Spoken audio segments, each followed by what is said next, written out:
እነዚህ መከላከያ ኮማንዶዎች ብሎ የሚያሰለጥናቸው መሆናቸውን ሰሞኑን ይፋ አድርጓል። ይህ መንግስት ኮማንዶ እያለ የሚጠራው ኃይል የሚሰለጥነው ደግሞ በብላቴ ማሰልጠኛ ተቋም ነው።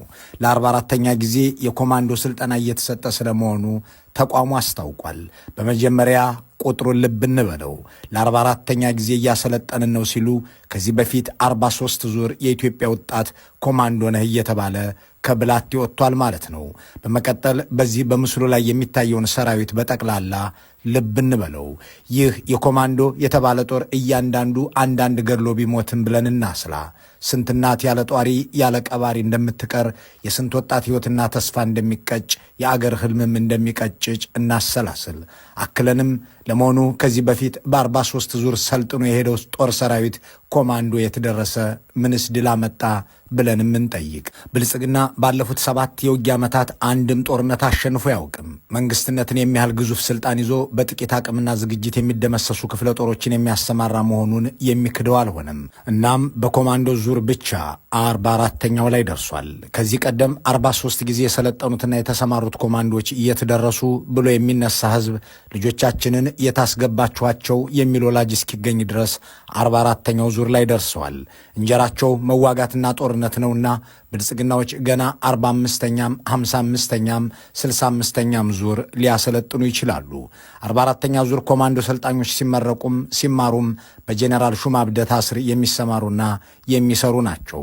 ልጃቸውን በአዲስ አበባ ሚሊኒየም አዳራሽ በ300 ሚሊዮን ብር ወጪ ደግሰው የዳሩት ሹማ አብደታ ልጃቸውን ሐዊን ለሌላኛው የኦህዴድ ጄኔራል ተስፋ ያያሌው ልጅ ለናኦል ድል ባለ ሰርግ የዳሩት ሹማ ለኢትዮጵያ ወጣቶች ያዘጋጁላቸው ሰርግ ሞት ነውና ባሳለፍነው ቅዳሜና እሁድ ብላቴ ነበሩ። እጩ ሟቾቻቸውን ለመጎብኘት ለማበረታታት የብላቴውን ወታደራዊ ሰፈር የልዩ ዘመቻዎች እዝ ማሰልጠኛ ብለው የሰየሙት ብልጽግናዎች በዚያ ተራራ መውጣት፣ ከገደል ላይ መወርወር ወዘተ የሚያስተምሯቸውን ሰዎች ከ3 እና 4 ወራት የለብለብ ቆይታ በኋላ ወደ ግንባር ያሰማሯቸዋል። ከዚያም በየተራራው በየሸለቆው ይወድቃሉ፣ ይቀራሉ። ባለፉት 7 ዓመታት ከዩኒቨርሲቲ ከተመረቁት ተማሪዎች በብዙ ጥፍ የሚልቁት ከጦር ማሰልጠኛ የወጡት ናቸው። ለአብነት በ2017 ዓ.ም አምና ማለት ነው ከጦር ካምፖች የተመረቁት ወታደሮች ጠቅላላ ብዛት 68926 ሲሆን በዚሁ ዓመት ወደ ዩኒቨርሲቲ እንዲገቡ የተፈቀደላቸው ግን 49000 ናቸው። አሳዛኙ ነገር እነዚህ ወጣቶች ሕይወትም አካልም ማጣታቸው ነው የሚለው ቁዘማ እንዳለ ሆኖ ሌላ ጎምዛዛ እውነትም አለ። ገድለው መሞታቸው ሳይበቃ የሚሞቱት የጥቂት ሹማምንትን ስልጣን ለመጠበቅ መሆኑ በእርግጥም ጎምዛዛ ሐቅ ነው።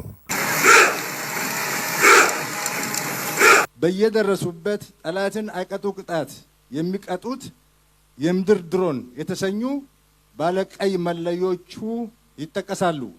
ፊልድ ማርሻሉ ጠላትን አይቀጡ ቅጣት የሚቀጡ የሚሏቸው የምድር ድሮን እያሉ የሚጠሯቸው ባለቀይ ልብሶቹ ሰዎች የትኛውን ጦርነት በአሸናፊነት አጠናቀው አገር እንዲረጋጋ ሰላም እንዲመጣ አደረጉ የሚለውን አይገልጹትም። በድሮኖቻቸው አራስ እንደገደሉ ሕፃን እንደገደሉ ሁሉ በእነዚህ በባለቀይ ቦኔት ወታደሮቻቸውም የተረሸኑባቸውና የተደፈሩባቸው ስለ ውዶቻቸው ሲሉ አያሌ ማስረጃ ማቅረብ ይችላሉ። ባለቀይ ልብሶቹ ወታደሮች የአገርን ዳር ድንበር ለመጠበቅ ወራሪን ለማስወጣት አሊያም የአገርን ብሔራዊ ጥቅም ለመታደግ ወደ ግንባር የሚሄዱ አይደሉምና ወንድሞቻቸውን ገድለው ሊሞቱ ወገኖቻቸውን አቁስለው አካል ጉዳተኛ ሊሆኑ ተረኞቹ ስልጠና ላይ ናቸው። ወጣቱ ወደ ማሰልጠኛ ማዕከል በመምጣት ስልጠና መውሰድ አለበት። መላው የኢትዮጵያ ሕዝብ ልጆቹን መርቆ በመላክ ይሄንኑ የኢትዮጵያ ሕዝብ ተገንዝቦ መረባረብ አለበት። እነዚህን ወጣቶች ላለፉት ዓመታት ያሰለጠኑት አዛዦች አሁንም በሕይወት አሉ። እነዚህን ወጣቶች ከተለያዩ የማሰልጠኛ ጣቢያዎች ወደ ጦር ሰፈር ያሰማሩት መኮንኖች ማዕረግና ደሞዝ፣ ምቾትና ኑሮ ጨምረው አሁንም ኑና ተዋጉልን እያሉ ቀጥለዋል። የላኳቸው ወጣቶች ግን በቦሩ ሜዳ መስክና በጦሳ ተራራ፣ በየጭላ መንደርና በቆላ ተንቤን ኮረብታዎች፣ በወለጋ ጫካዎችና በጎጃም መንደሮች አስከሬናቸው የሚያነሳው አጥተው የሰማይ አሞራ የምድር አውሬ ተጫውቶባቸዋል። እነሆ የኢትዮጵያ ወጣቶች ሁሉ ወደ ሞት ቀጣና ይገባሉ። ለዩኒቨርሲቲ የታጩ ብላቴ ይገኛሉ። የአገሪቱ አምራች ትውልድ ወደ ሙያ ማስተማሪያዎች ሳይሆን ወደ ወታደር ማሰልጠኛዎች ይወሰዳል። ለወግ ማዕረግ በቅቶ ከእናት አባቱ ቤትም ተመርቆ አሸኙትም ወይ ተብሎ ሊዘፈንለት የሚገባ ወጣት ወደ ጦር ሜዳ ይሸኛል ለሞት። ምልመላ፣ አሁንም ምልመላ፣ ጦር ሜዳ፣ አሁንም ውጊያ፣ አሁንም እልቂት፣ ጉዞ ወደ ሞት አደባባይ፣ መጋዝ፣ ወንድማማቾች ወደሚገዳደሉበት፣ የአንድ አገር ልጆች ወደሚተላለቁበት ሸለቆ፣ ገዳይም ሟችም የሆነ ትውልድ በአጋዳይ መሪዎችና ጄኔራሎች እየተመራ ከኮማንዶ እስከ አየር ኃይል ወገኑን ስለ መግደል ይሰለጥናል። እናት ወገቧን አስራ ያሳደገችውን ልጇን ወስዶ ያስገደለው መንግስት ግን መርዶ እንኳን አይነግራትም። አባት ድምፁን አጥፍቶ ያጎረመሰውን ልጁን ደረሰልኝ ሲል መንግስት ወደ ጦር ግንባር ያዘምትበታል። ከዚያም ካሳ እንኳን ሳይከፍለው መርዶ እንኳን ሳይነግረው በዝምታ ያልፈዋል። መንግስትም ይላል ሆብዬ እመጣለሁ፣ ገድዬ እመጣለሁ፣ ይፎክራል። ወታደር እያረገ ወጣት ይልካል። ሆብዬ እመጣለሁ፣ ሆብዬ በድል፣ ሆብዬ እመጣለሁ፣ ሆብዬ በድል፣ ጥንጥም ያባቴ ነው ጠላትን መግደል። ለአገር መሞት ቀናይነት ሆኖ የታየበት ውትድርና ረክሶ ቀኝ ኋላ ዙር፣ ግራ ቀኝ ስመር፣ አነጣጥረህ ተኩስ፣ ግደል፣ ተጋደል የሚል ዘግናኝ ቃል እየተነገረው ለዚያውም ለእርስ በርስ ጦርነት ለዚያውም የአንድ ሰውና ግብረ አበሮቻቸውን ስልጣን ለማዳንና ለማክረም ሲባል የሚገበር ኢትዮጵያዊ በኮማንዶም በመደበኛም ውትድርና እየተጋዘ ቀጥሏል። የብልጽግና ገዢዎች ወታደር ለመመልመል የሚከተሉት ስልትም ሆነ ለጦርነት የሚያሰማሩበት መንገድ ደግሞ የከፋ ጭካኔ ያለበት ደግሞም እልቂት ጠር ነው። በኦሮሚያ ወጣት ለነሱ መሞት እንደማይፈልግ እየገለጸ ሲሸሽ አማራ ስልጣን ሊይዝ እየታገለን ስለሆነ መንግስትህን ለማዳን ዝመት በሚል ነውረኛ ቅስቀሳ በግድም በውድም በማታለልም በአውቶቡስ ሞልተው ወደ ሞት ዓለም ይወስዷቸዋል። የአማራ ክልል ካድሮች ስልጣኑን ኦሮሞ ጠቅልሎ ይዞታል፣ ውስጥ ገብተን እየታገልን መቀላቀልና መረከብ አለብን እያሉ በሚደርሱበት ቀበሌ ይበተናሉ። በአንድ ወቅት ጠቅላይ ሚኒስትሩ የመከላከያው ፓወር ባንክ ሲሉ የጠሩት የወላይታና የሲዳማ ወጣት በጉልበት ይታፈሳል። ለመዝናናት ማዕከል የተገናኙ ወጣቶች ስራ ፍለጋ ከቤት ወደ ከተማ የገቡት ዜጎች ይጋዛሉ። ይህንን የሚያደርገው መንግስት ገብታችሁ ካልተዋጋችሁና መከላከያን ካልተቀላቀላችሁ ቤት ተቀምጣችሁ ሰላም አምጣት ትበሉኝ ካለ ቆይቷል። በተደጋጋሚ ተጨማሪ ሰው ኃይል እንፈልጋለን፣ ኑና መከላከያን አጠናክሩ፣ ኑና ፖሊስ አጠናክሩ ስንል ያልሰማ ጆሮ በፌስቡክ ቢጨው ኢትዮጵያን አይታደጋት። ና መከላከያ ግባ መልስ የለም፣ ና ፖሊስ ግባ መልስ የለም። ቤት ተቀምጦ ሰላም። በዚህ መንገድ ሰላም ማረጋገጥ አይቻልም። አገሪቱ ውስጥ ሰላም የሚመጣው በመግደል በመገዳደልና ደም በመቃባት ነው ብሎ የሚያምን አእምሮ ቤት ተቀምጣችሁ ሰላም አትጠይቁኝ፣ በፌስቡክ ሰላም ጠፋ አትበሉኝ፣ መታችሁ መከላከያውን ተቀላቀሉልኝ ይላል። አስገራሚው ነገር መከላከያን ተቀላቀሉ የሚባለው ደግሞ የሚጠብቃችሁ ሞት ነው እየተባለ መሆኑ ነው። የሀገር መከላከያ ሚኒስቴር፣ የፌዴራል ፖሊስ፣ በየክልሉ ያሉ ልዩ ልዩ የጸጥታ ኃይሎች በየቀኑ መስዋዕትነት የከፈሉ ነው። በየቀኑ ወታደር ይሞታል፣ በየቀኑ ፖሊስ ይሞታል። ከሚሞቱ ወታደሮች መካከል የሹማ ብደታ የብላቴዎቹ ምልምሎችና ኮማንዶችም ይገኙበታል። በየቀኑ ፖሊስ ይሞታል፣ በየቀኑ ወታደር ይሞታል ከሚለው ንግግር ቀጥሎ መታችሁ መከላከያን ተቀላቀሉ የሚለው ጥሪ ግን መታችሁ ሙቱልኝ፣ እኔም እንዳማረብኝ ጄኔራሎችም እንደደላቸው እንኑር የሚል ቃል ለመሆኑ መከራከር አይቻልም። አንድ ሰው የሚጠብቅህ ሞት ነው፣ በየቀኑም ትሞታለህ የሚሉ የጦር ኃይሎችን ጠቅላይ አዛዥ እየሰማ ወደ መከላከያ የሚቀላቀልበት አመክንዮ ምን እንደሆነ ግልጽ አይደለም። ደግሞም ሞት ብቻ ሳይሆን የማይረባ ደሞዝ፣ ወር የማያደርስ ምንዳ እንደሚከፈልም ይናገራሉ። እንዴት ውትድርና ስትመለምል ሰው 100 ሚሊዮን ያለበት ሀገር 5,000 10,000 ማግኘት ፈተና ይሆናል?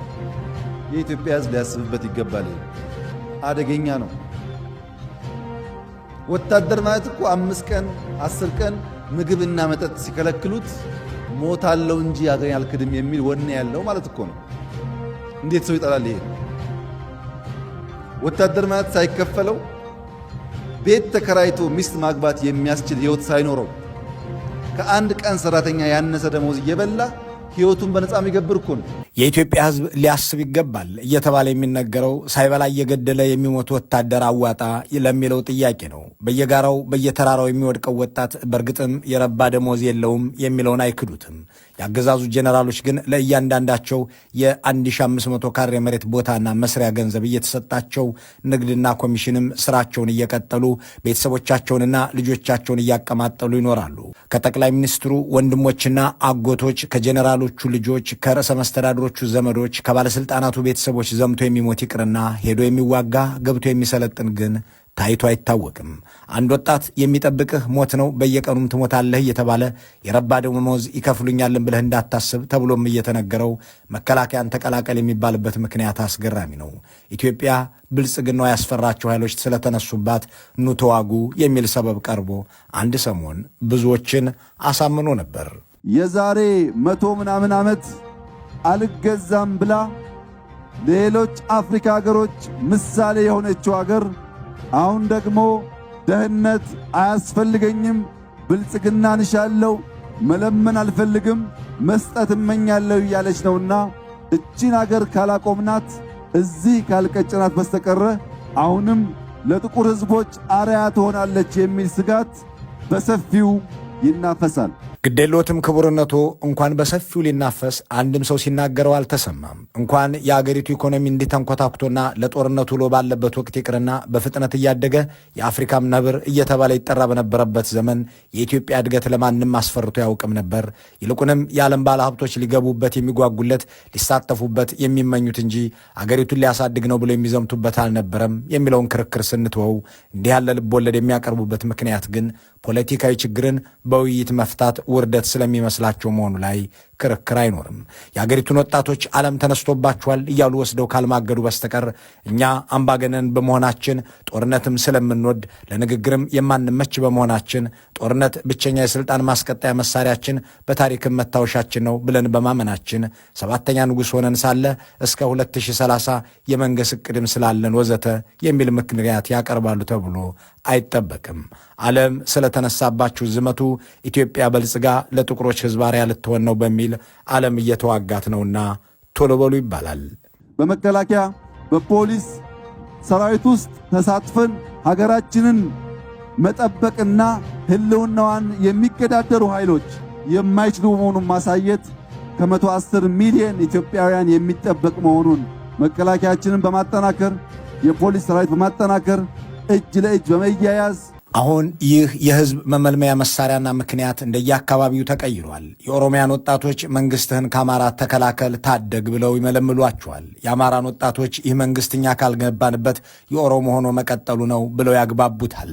ከወላይታ ከሲዳማና ከመሰል አካባቢዎች የሚያመጧቸውን ደግሞ ብዙ ገንዘብ ይከፈላችኋል፣ ምቾት ይበዛላችኋል ብለው ያታልሏቸዋል።